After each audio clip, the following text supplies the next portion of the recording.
등록 위반하겠습니다. 이제 등록 등에 관해서 뭔가 하지 마라. 그리고 위반하면 처벌하겠죠. 먼저 이중 등록 금지입니다. 개국공회사는 사무소를 이중 등록 안 됩니다. 그러니까 등록은 1인 1 등록, 1인 1 등록입니다. 그러니까 중개법인은 이중 등록 가능할까요? 중개법인 이중 등록 가능할까요? 안 됩니다. 등록 한번 이중 분사무소 둘 수 있어요. 법인은 뭐 할 수 있다? 분사무소 둘 수 있다. 근데 이중 등록 안 돼, 절대. 그래서 법인은 이중 등록 안 됩니다. 대신 뭐 할 수 있다? 분사무소는 둘 수 있다. 그래도 이중 등록 안 됩니다. 다음 이중 소속 금지란 중개사무소는 한 군데만 출근해야 돼요. 양다리 거치면 안 됩니다. 근데 주의하실 게 겸업은 가능합니다. 중개사무소 일하고 뭐 밤에 식당 일할 수 있어요. 미용실 일할 수 있어요.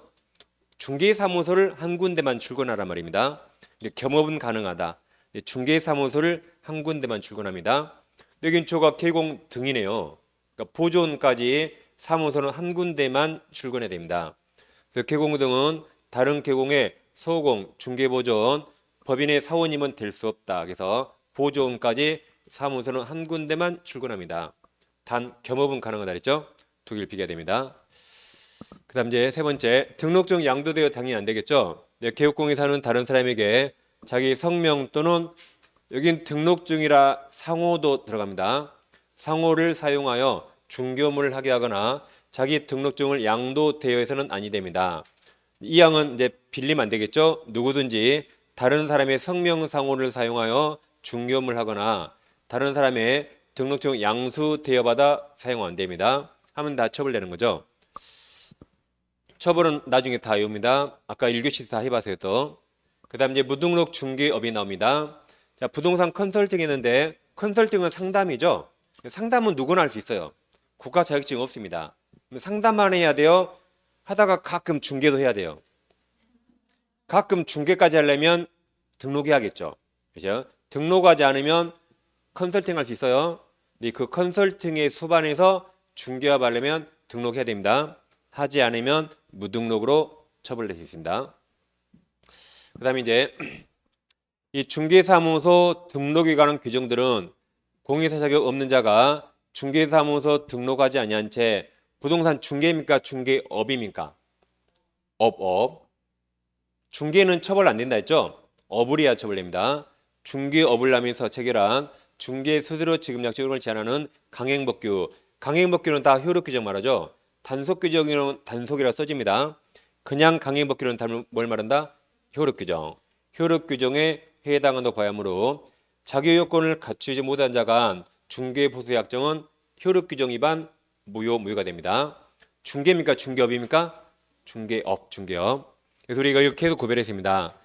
자, 가백의 토지가 시가 10억짜리가 있어요. 우리 개공이 있는데 개공한테 팔아달래요. 그럼 토지는 스스로 0.9%죠. 그럼 10억의 0.9% 얼마입니까? 10억의 0.9% 얼마예요? 9천입니까? 900입니까? 10억의 0.9%. 900이 9천이요? 그러니까 10억의 10%가 1억이죠. 그럼 1%가 1,000만 원이죠. 0.9는 적으니까 900이잖아. 900. 900입니다. 9천이면 저 여기 안 있어요. 중개업이에요. 900이라 지금 여기서 강의하는 거예요. 제가. 9천이면 저 여기 안 있다니까요. 1년 한 건만 해도 되는데 이거. 자, 이제 매도 의뢰했어요. 근데 2천만 원 준대요. 팔아만 주면. 그래서 이제 병을 만나서 매매를 중개했습니다. 그러면 A는 등록한 개공이기 때문에 900까지는 받을 수 있죠. 이건 법정 한도 초과 무효, 법정 한도 초과 무효입니다. 그러니까 1,100만 무효죠. 그래서 값은 900은 줘야 되죠. 근데 1,100은 줄 필요 없습니다. 이미 1,100 줘버렸다면 부당이득 반환할 수 있어요. 근데 이제 갑이 토지가 있는데 얘가 무등록 중개업자예요. 그러니까 저 같은 사람 무등록 중개업자. 팔면 2천만 원 준대요. 그래서 우리 중개서 10억에 팔았습니다. 그럼 이 무등록 중개업자는 이거 수수료 약정이 아까 효력 규정이니까 이건 전부무효입니다. 적법한 중개업일 때 이게 법정 한도 초과 무효. 이건 무등록 중개업이죠. 이 사람은 3-3 처벌되죠. 3년 이하 징역 또는 3천만 원 벌금 처벌되고 이 효력 규정이니까 이거 전부 다 무효입니다. 그럼 10원도 줄 필요 없는 거죠. 전부 다 무효입니다. 근데 여기는 법정한도 초과 무효예요. 등록했으니까 두 개를 잘 비교합니다. 자, 그래서 우리가 무등록 중개하면 처벌됩니까 안 됩니까? 안 된다 그랬죠. 중개하고 돈 받으면 처벌돼야 한대요. 안 된다 그랬습니다. 업이 돼야 처벌됩니다. 업. 그러니까 무등록자에게는 업이 안 붙으면 처벌 안 됩니다. 업이 돼야 처벌되는 거죠. 그러니까 제가 아까 업인가 보라죠. 자, 그럼 공인중개사 아닌 자가 딱 한 번 전세계약을 중개했습니다. 그럼 이게 업일까요? 아닐까요? 그죠? 모르죠? 모릅니다. 이제 어쩌다 한번 우연히 한번 하면 업이 아닙니다. 이건 처벌되지 않은 거죠. 딱 한 번 했더라도 이 사무소 명칭을 표시해서요.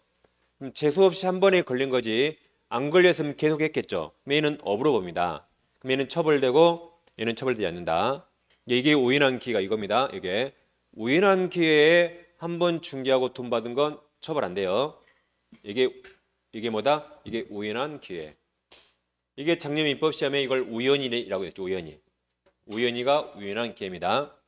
그럼 자, 처벌되지 않고 그러면 이자가 한 중개 보수 약정은 우리 판례가 강행법규 위반 무효 아니라 했어요. 다시 중개 어쩌다 한번 중개하고 돈 받기라는 약정은 강행법규 위반 무효가 아니라 했습니다. 근데 중개업을 하면 아까 무효라 했죠. 무효. 무등록 중개업을 하면서 한 약정은 무효라 했잖아요. 방금 했는데 저 같은 사람이라고.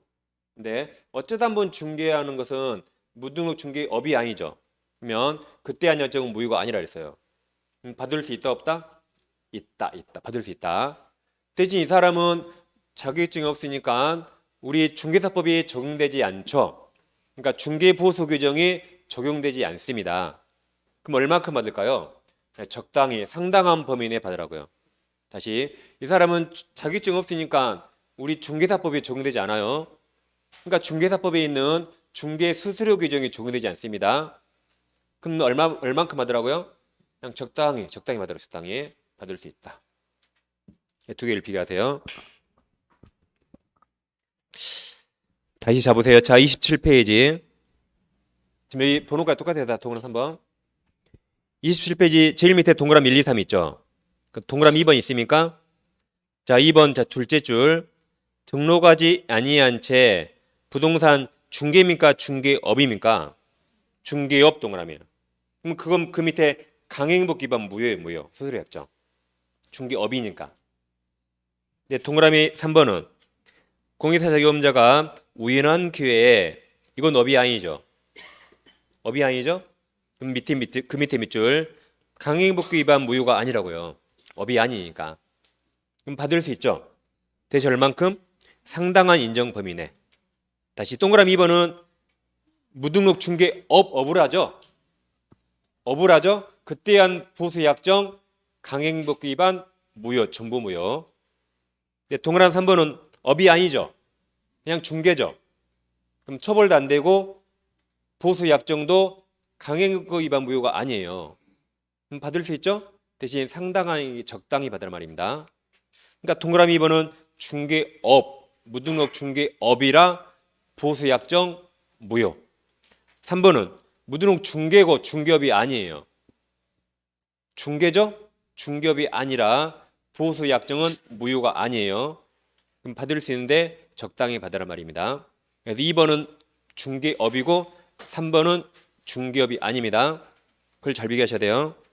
안 그러면 2번은 무효고 3번은 무효해놓고 이상한 게 아닙니다. 업인가 아닌가가 분명히 다르다 했죠.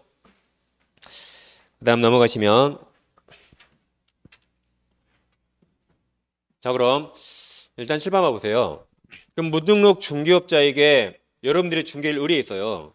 무등록 중개업한 사람은 3-3 처벌되죠. 그 자에게 의뢰한 자는 처벌될까요? 안 될까요? 이거 안 됩니다. 그래서 이자만 처벌하는 거지 이자에게 의뢰한 자는 처벌되지 않아요. 그러니까 저에게 여러분 물건 맡기도 여러분 처벌 안 돼요. 저만 처벌되는 거지. 그러니까 저한테 맡기세요. 괜찮아요? 자, 잘 팔아드릴게.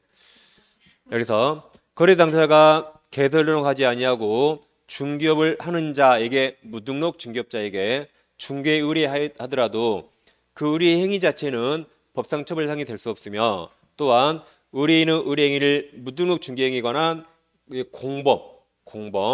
공범으로 처벌되지도 않습니다. 그래서 이자만 처벌되는 거지 의리한 자는 처벌하지 않습니다. 이게 대법원 판례입니다. 그리고 시험에 나왔어요. 그 다음에 이제 동그라미 5번이 있는데 자, 잘 보세요. 사람이 두 명이 다릅니다. 여기 보세요. 얘는 공인중개사죠? 얘는 아닌자죠? 아닌자죠? 그럼 자격증이 있더라도 등록을 해야 돼요. 등록하지 않으면 무등록입니다. 저는 자격증 있잖아요. 근데 저는 등록을 하지 않아서 저도 무등록이에요. 여러분 자격증 없죠? 그러니까 여러분도 무등록. 저는 자격증 있지만 등록 안 해서 무등록. 여러분 자격증 없어서 등록 안 해서 무등록이에요. 우리 공통점은 다 무등록. 근데 차이점은 거기다 써요. 너라고 너. 여기다 써요. 나. 여러분 나. 분명히 다르죠. 그렇지만 우리는 다 등록 안 하고 무등록은 똑같아요. 우리가 중개업하면 우리는 다 처벌돼요. 저도 처벌되고 여러분도 처벌되고. 다시 공인중개사 누구라고요? 너. 그래서 너가 등록하지 않은 채 부동산 중개업 하면 처벌됩니다. 뿐만 아니라 나가 애초에 사무소 등록할 수 없죠. 없는 사람이 중개요 중개업이에요. 업하면 다 처벌된다. 다 처벌된다. 그래서 우리는 중개업 하면 다 안 돼요. 다 같이 처벌됩니다. 자격증이 있든 없든 등록을 해야 됩니다. 그 다음에 이제 제일 밑에 부정하게 등록하면 당연히 처벌되고 등록 취소 당합니다.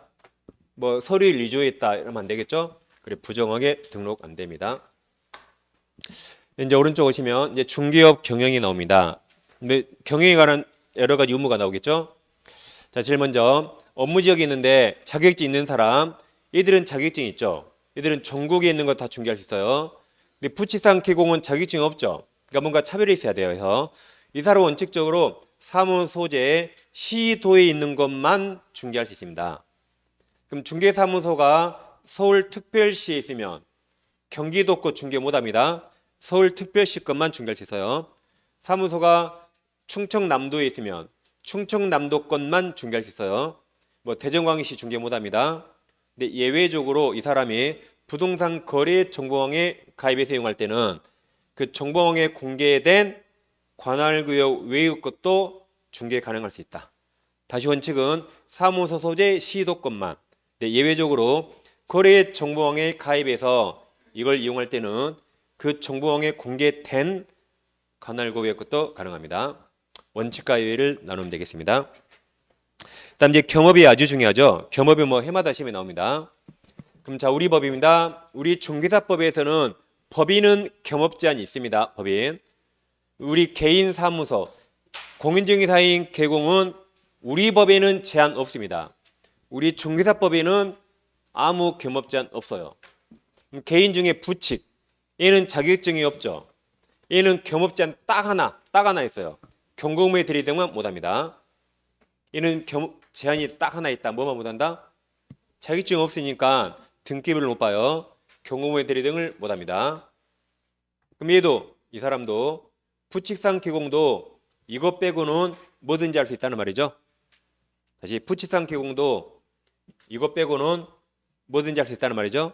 그래서 우리 법에는 법인만 겸업제한 있어요. 그 부칙은 이거 하나 딱 있습니다. 이거 나머지는 겸업제한 없습니다. 대신 다른 법에서 겸업을 제한할 수 있죠. 근데 우리 법에서는 겸업제한이 이렇습니다. 그럼 공인중개사의 개공은 다른 법에서 제한하지 않는 한 뭐든지 다 겸업 가능하죠. 예를 들어서 초등학교 선생님이 자격증 땄어요. 그럼 부동산 중개업 할 수 있을까요? 못하는데 우리 중사법이 아니고 그 교육공무원법에서 겸업을 금하는 겁니다. 그래서 다른 법에서 제한 없는 한 뭐든지 겸업할 수 있다. 뭐든지. 뭐 시청 공무원이 중개업할 수 있을까요? 못합니다. 중개사법이 아니라 그 공무원법에서 다른 겸업을 제한시킨 겁니다. 아무튼 이 사람은 우리 법에서 제한 없어요. 다른 법에서 제한 없는 한 뭐든지 할 수 있습니다. 얘도 뭐든지 할 수 있는데 뭐만 못한다? 경공의 대리 등만 못합니다. 그래서 이 법인 경업자는 해마다 시험에 꼭 나오고 있습니다. 이걸 이제 꼭 외우셔야겠죠. 이제 법인은 법인인 개공은 다른 법률에 특별한 규정이 있는 경우를 제외하고는 다음 업무 외에 다른 업무를 함께 할 수 없다 그랬어요. 먼저 당연히 부동산 중개업 할 수 있겠죠. 그 7번 당연히 경공매 대리 할 수 있습니다. 이 경공매 대리 등이 원래는 변호사만 할 수 있었어요. 근데 그러다가 법무사도 하게 해줬어요. 법무사. 그러다가 우리 개공도 하게 해줬습니다. 우리 개공도. 우리 시험 옛날에 사지선다인데 오지선다로 바꿨어요. 그때 이 권한을 준 겁니다. 이거. 그때 이 권한을 준 거예요. 그러니까 당연히 법인도 중개업과 뭐 할 수 있다? 경공매 대리 등을 당연히 할 수 있다. 이건 따로 외울 필요 없죠. 그래서 중간에 5개를 이걸 꼭 외우시고 중간에 5개. 이걸 꼭 외우셔야 돼요. 이게 시험에 나옵니다. 그럼 첫째 잘 보세요. 상업용 건축물과 주택의 임대민가 임대관리민가. 그러니까 법인은 직접 임대업 못합니다. 타인 거 임대 관리만. 부동산 관리 대행만 해야 됩니다. 법인은 상가주택 직접 지어서 분양업 못합니다. 분양업 못해요. 남 거 분양 대행만 할 수 있어요. 다음 개공을 대상으로 한 중개업의 경영기법, 경영정보 제공할 수 있다. 이게 소위 프랜차이즈업, 프랜차이즈 할 수 있습니다. 그 다음 5번째 부동산 이용 개발 거래에 관한 상담만 해요. 상담 컨설팅만. 법인은 직접 부동산 개발 못해요. 뭐만? 개발에 관한 상담 컨설팅만 할 수 있다. 그 다음 중개의뢰인 의뢰에 따른 도배이사 업체 소개입니다. 소개 등 주거 이전에 부수되는 용역 알선, 소개 알선만 할 수 있습니다. 그러니까 법인이 직접 이사업체 운영 못합니다. 도배업체 운영 못해요. 소개 알선만 할 수 있다. 그래서 1번과 7번은 당연하니까 중간에 5개를 꼭 외워야 돼요. 해마다 나오니까 아주 꼼꼼하게 외워야 됩니다. 그럼 이렇게 외워서 잡으세요. 이게 상가 주택만 가능하죠.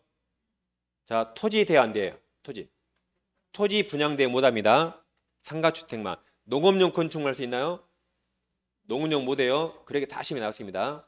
토지 상가만, 아니 상가 주택만. 이렇게 외웠죠. 상가 주인님 있어요. 상가 주인님 있다.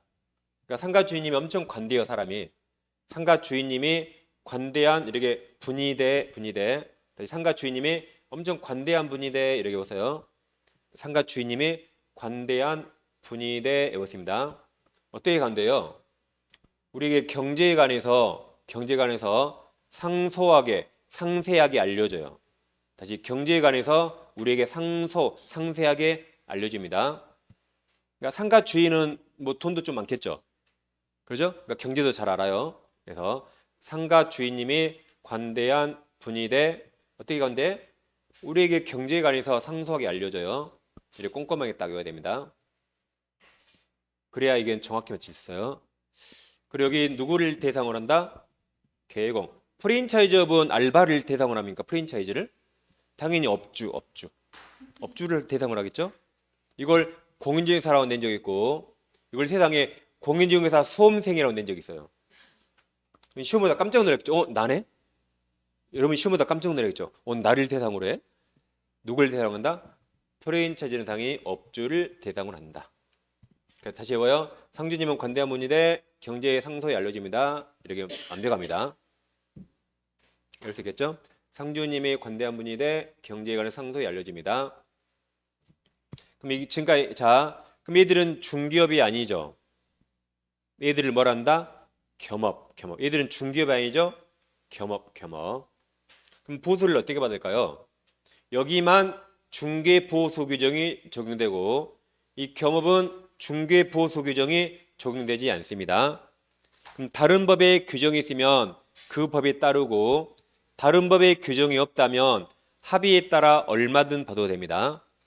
다시 이건 중개업이 아니죠. 중개보수가 적용되지 않아요. 그럼 얼마 받아요? 혹시 다른 법에 규정이 있다면 그 규정에 따르고 다른 법에 규정 없다면 합의에 따라 얼마를 받아도 됩니다. 이 7번은 우리 책 제일 끝에 보수 규정이 있어요. 이건 우리 책 제일 끝에 매수 신청 대리인 규칙의 보수 규정이 있습니다.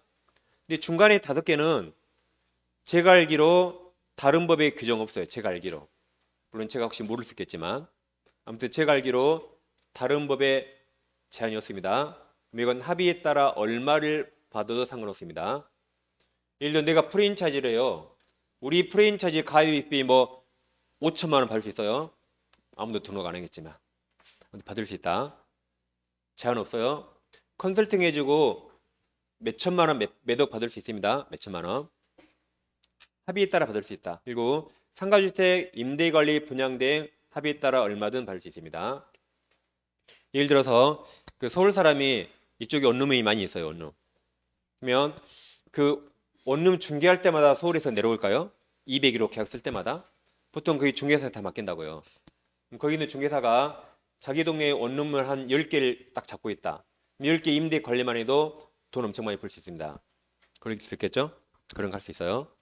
그러니까 원룸 단지에 중개사무소 있죠? 지금 같은 불안기도 돈 많이 벌어요. 원룸은 왜 벌까요? 1년 계약인데 한두 달 만에 나간 사람 엄청 많아요.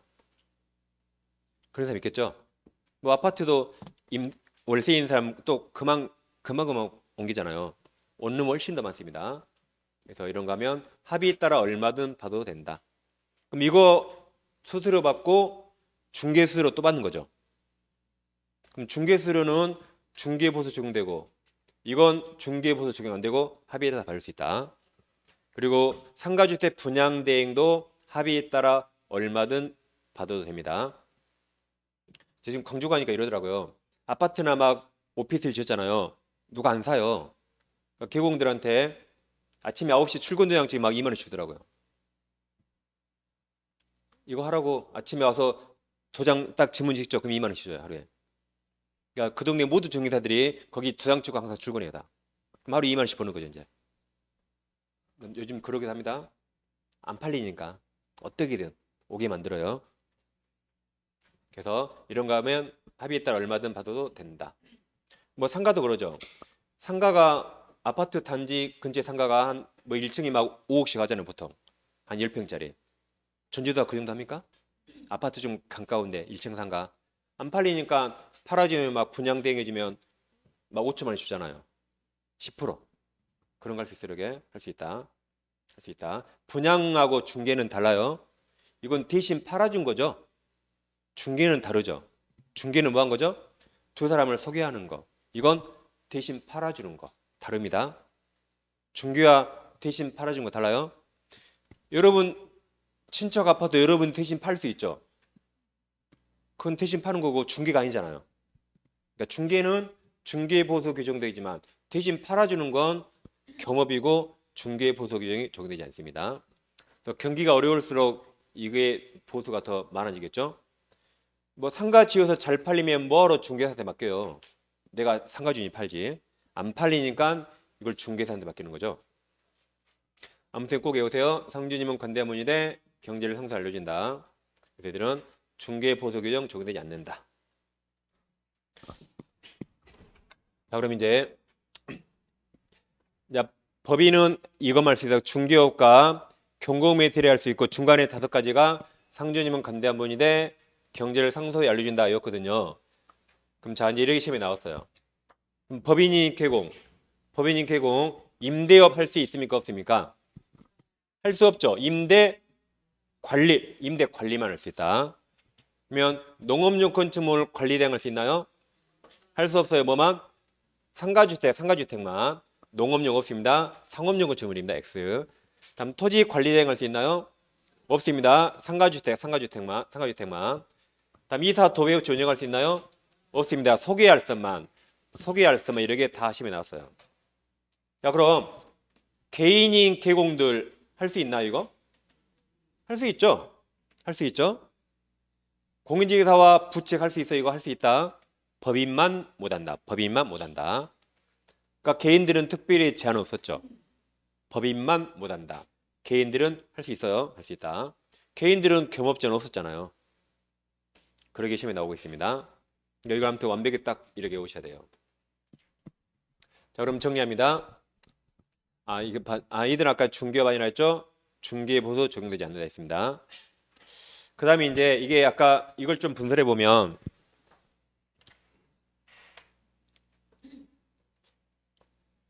그 이제 30페이지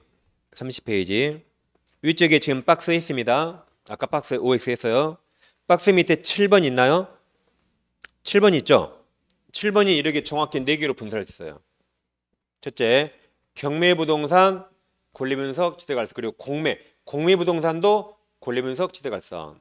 다음 경매부동산, 입찰청 대리하고 공매부동산, 대리 총 이렇게 4가지로 분석할 수 있는데 이 중에서 자 여기 경매부동산 대리할 때만 지방법원에 따로 등록합니다.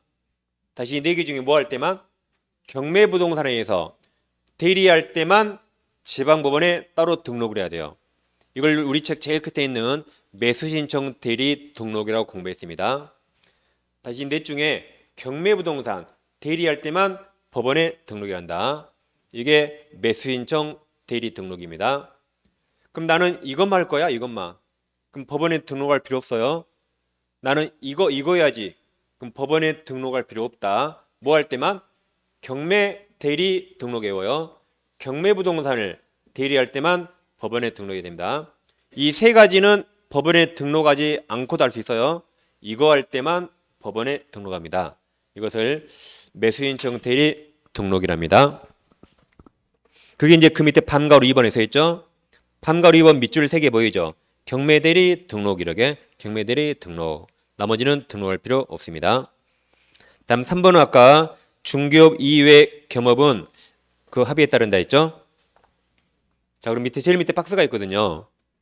자, 제일 밑에 박스 이겁니다. 자, 이제 결론. 이제 개공총별이 법인과 법인이 아닌 자인데 법인이 아닌 자 중에 자격증 있는 개공과 자격증 없는 개공이 있습니다. 그럼 당연히 중개업은 다 할 수 있죠. 그죠? 아까 6개 다 할 수 있어요. 다 할 수 있다. 아까 이게 상주님은 관대문이다 이거 다 할 수 있다. 근데 경공매 대리 등은 누구만 못해요? 이 부칙만 못한다. 여기 없는 거 나머지 여기 없는 기타 업무는 이거 아닌 거 누구만 못한다? 법인만 못한다. 법인만. 얘들은 다 할 수 있죠. 그러니까 개인들은 특별한 겸업자는 없어요. 개인들은 단 부칙만 경공매 대리만 못합니다. 우리 법에서는 법인만 겸업자 있습니다. 다른 법을 따지지 않을 때 아무튼 우리 법만 놓고 보면 법인만 겸업자 있다. 개인은 얘만 경공매 못하고 나머지 다 할 수 있다. 그래서 다른 법에 제한 없는 한 개인들은 특별한 제한 없습니다. 법인만 제한이 있다. 그게 제일 밑에 박스입니다. 자, 문제 한번 풀어볼게요. 아무튼 이건 시험에 꼭 나옵니다. 자, 법령상 법인이 개공이 겸업할 수 있는 걸 모두 고른 거 그랬죠. 기억은 상주 분양대행 할 수 있죠. 상주 분양대행. 니은은 상담할 수 있죠. 그리고 개공을 대상으로 한 경영기법 제공할 수 있죠. 경제. 리을은 도배이사업자 소개알선 할 수 있죠. 나머지 4개에서 정답이 5번입니다. 암기법 그대로 보시면 됩니다. 그 다음 문제. 법인이 개공이 겸할 수 있는 걸 모두 고른 거랬죠. 분양대행은 용지가 틀렸죠. 주택이죠. 토지가 아니죠. 주택 틀렸어요. 용지 틀렸다. 토지나 상업용 건축물 분양대행입니다. 그럼 니은은 맞았어요? 틀렸어요? 네, 니은 지문이 3실에 처음 나와가지고 우리 선생님들도 니은이 정답인가 아닌가 다툼이 있었어요. 그럼 암기법 그대로 풀어요. 상주 맞았네. 상주 맞았죠? 맞았습니다. 그래서 니은 맞았다. 그러니까 암기법 그러니까 저같이 외워야 이런 걸 풀 수 있으니까 저같이 외워야지. 맞았죠? 상주는 관대한 분이됨 정확히 맞잖아요. 상주님 관대한 분이 정확히 맞았습니다. 근데 다른 선생님 이게 틀렸대요. 이거 제한기 제 거 보여줬어요. 내 거 외우라고. 대신 써먹으면 안 되고 외워 그랬습니다. 제가. 여기는 뭐가 틀렸죠? 뭐 사치원하는 거 아니죠? 사치원하지 마세요. 다음 여기는 공매대 이런 부동산이죠? 부동산. 이런 욕 넣을 뻔했네. 부동산이죠? 이런 문제를 내면 됩니까, 솔직히? 어우, 더러워. 부동산이죠, 부동산. 이걸 근데 시험장에 이게 눈에 보일까요? 절대 안 보입니다. 이게 절대 안 보여요. 그다음에 여기는 이것도 개공을 대상으로 한 경제할 수 있죠? 경제할 수 있잖아요. 그래서 이거 세 개, 이거 두 개 정답이네. 니은과 미음. 니은 미음 정답입니다.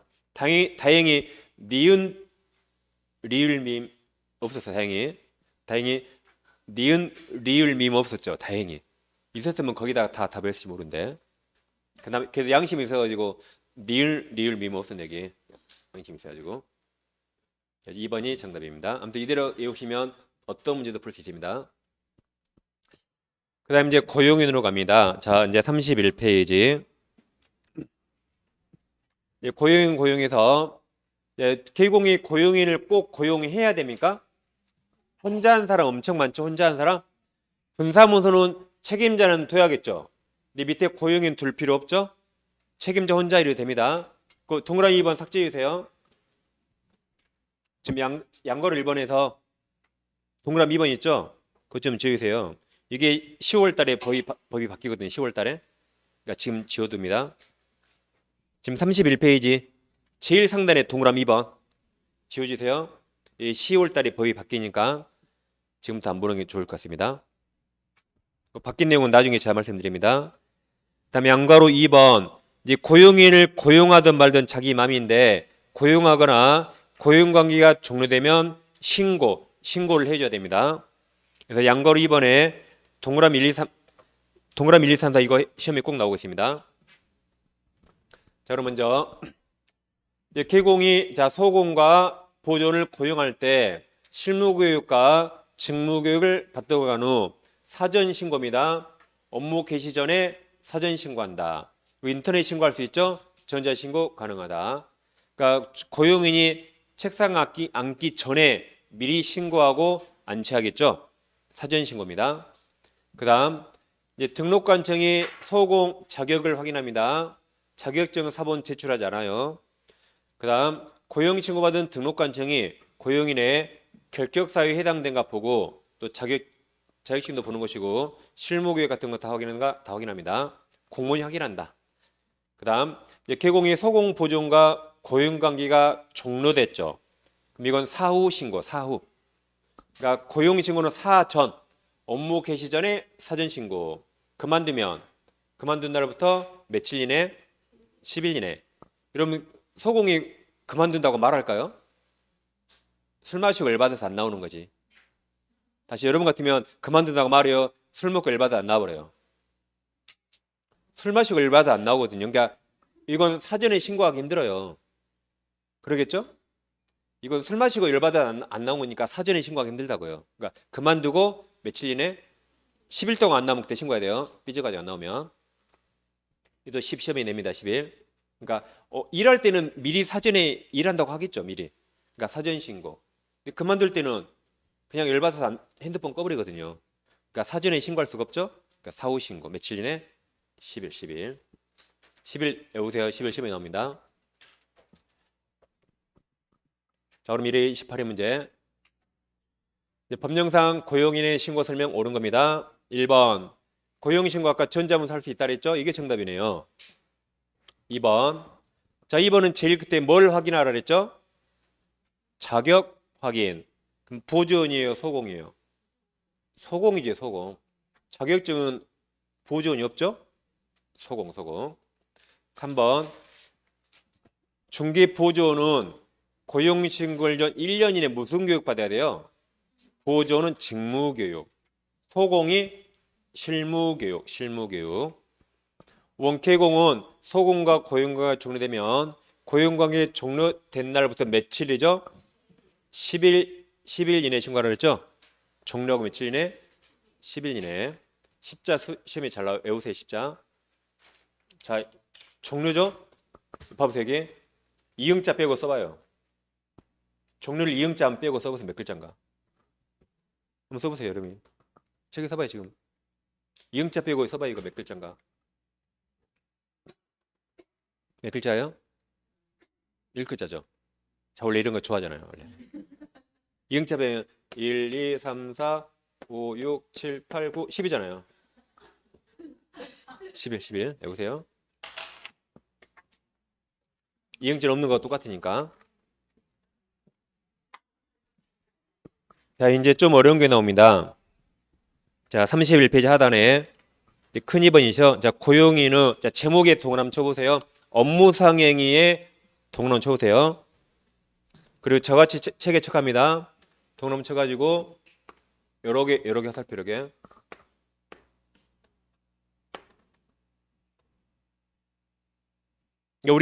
우리가 이제 공부할 것은 잘못은 고용인이 했어요. 그럼 누가 책임진다? 사장님.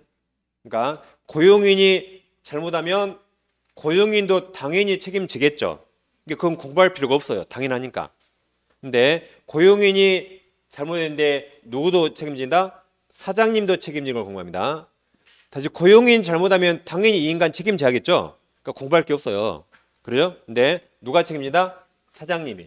그러기 위해서 모든 행위의 업무상행위예요. 이걸 모든이라고 시험에 냅니다. 업무상행위. 모든 행위를 책임질 수 없겠죠?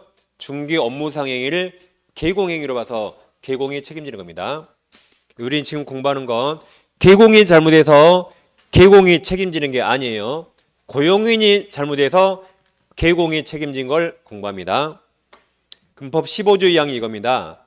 개공이 고용한 소공 또는 보조인의 업무상행위는 그를 고용한 개공이로 본다. 그러니까 고용인이 뭔가 행위하면 개공이 한 거하고 똑같습니다.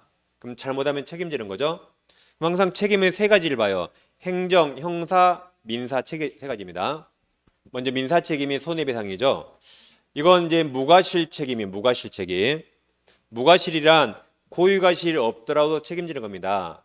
그 말은 책임이 면제되는 규정이 없다. 그래서 고유과실이 없더라도 책임진 걸 말합니다. 예를 들어 갑이 개공이고 우리 고용인인데 뭐 소공 보조. 우리 의뢰인에게 업무상 재산상 손해를 끼쳤어요. 중개 업무상 재산상 손해를 끼쳤습니다. 그럼 의리한 업무상 행위라 의리한 행위를 누구 행위로 본다? 갑의 행위로 본다. 둘이 같이 책임집니다. 다시 의리한 업무상 행위를 누구 행위로 본다? 갑의 행위로 본다. 같이 책임져요. 여러분이 병이라면 의리에게 책임 물어요? 갑에게 물어요? 갑에게 묻는 게 낫겠죠. 그러죠? 얘는 보증 설정했으니까. 그래서 원래는 우리 책임져야 되는데 우리 책임 못 질까봐 갑이 대신 책임질 수 있어요. 갑이. 다시 우리 책임져야 되는데 우리 책임 못 질까봐 누가 책임진다? 갑이 책임질 수 있다. 그럼 갑은 자기가 잘못 안 했는데 누구 대신 책임졌죠? 을 대신. 그럼 일단 책임지고 얘한테 구상권 행사합니다. 얘가 잘못했으니까. 그러니까 개공이 책임진다 해서 이자 책임이 면책되는 건 아니죠. 의뢰인 보호를 위해서 개공이 먼저 책임질 수 있지만 최종적인 책임 누가 져요? 그 인간이 책임지는 겁니다. 그럼 이때 갑은 민사에 관해서는 저는 의뢰인들에게 충분히 지도 감독을 잘해서 저는 잘못이 없어요. 그래도 무조건 책임져야 돼요.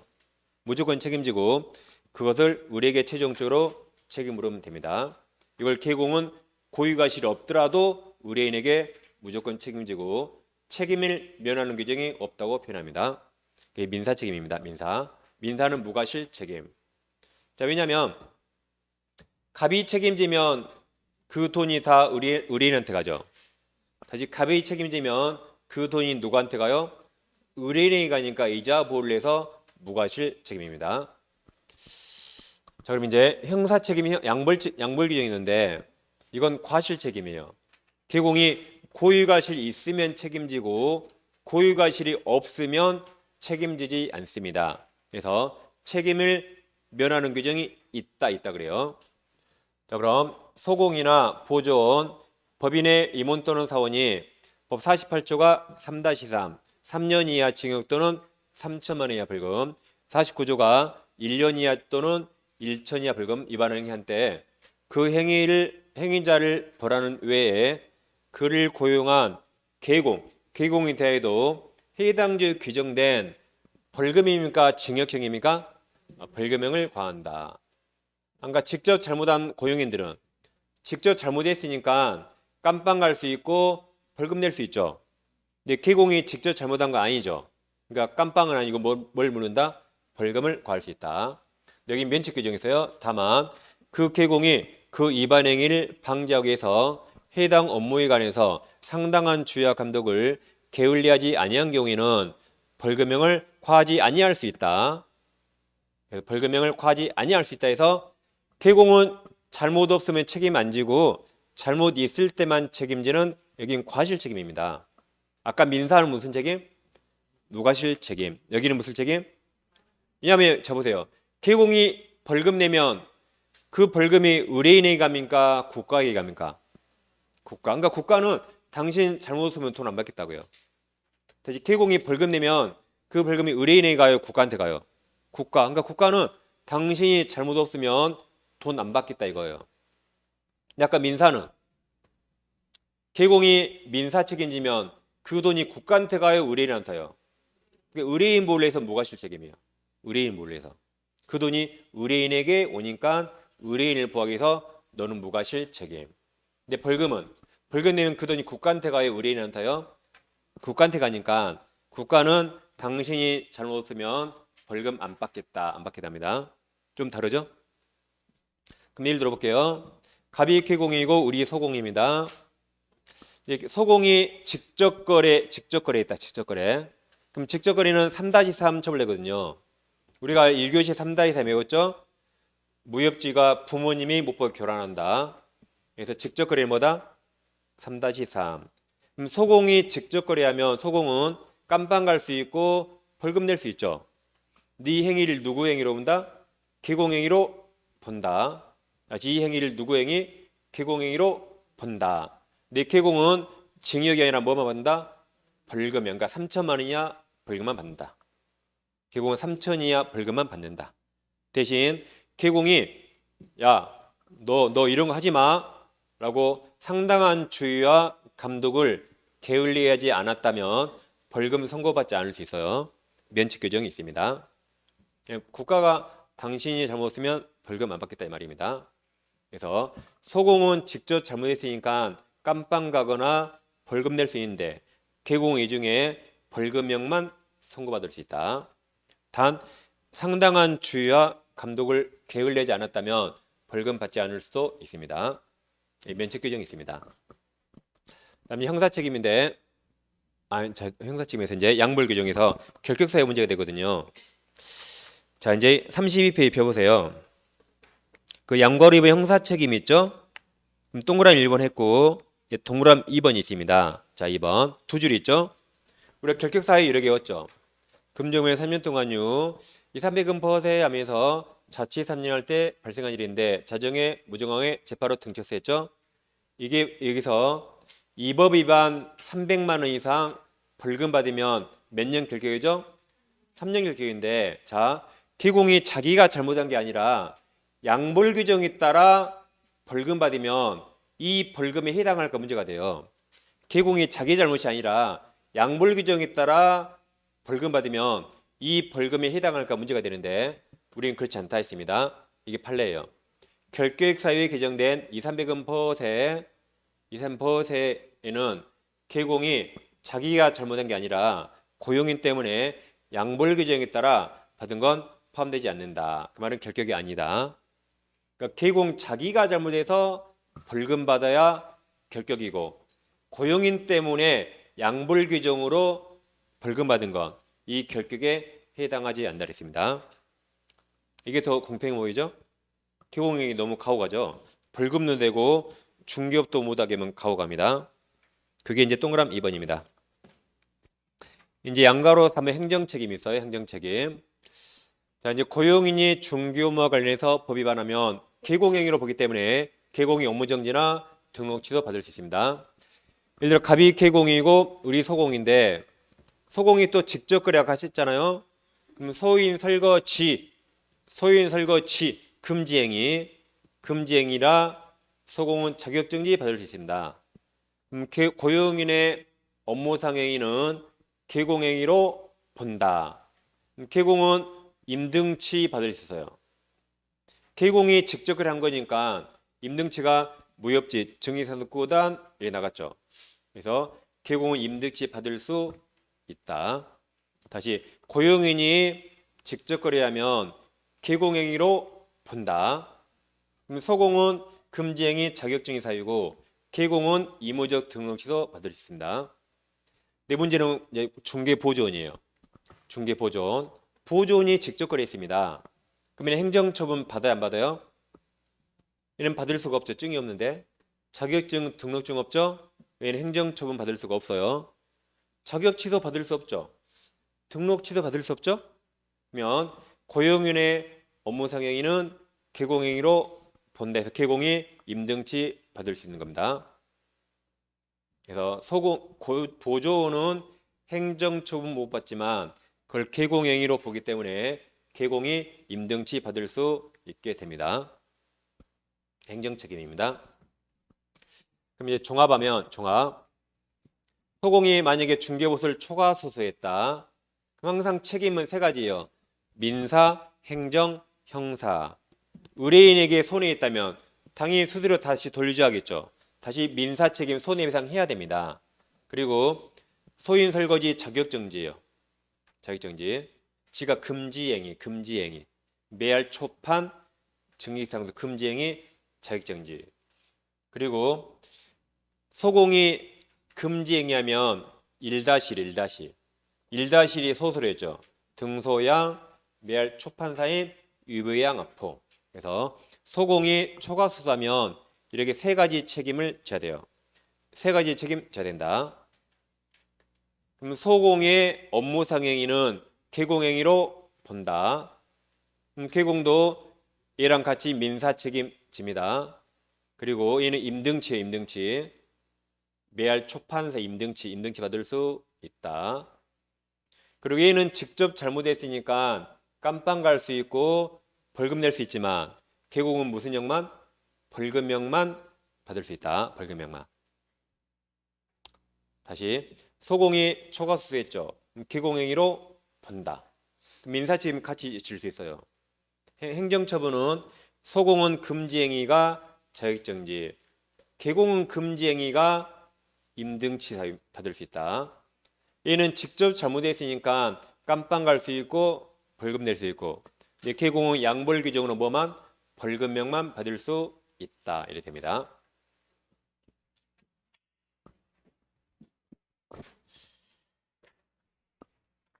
네, 시험은 지금 우리 이거 되겠죠? 그렇게 갈 수 있어요. 네, 시험이 이러기까지 어렵게 된 적은 거의 없습니다. 시험은 그냥 뭘 많이 내냐면 31페이지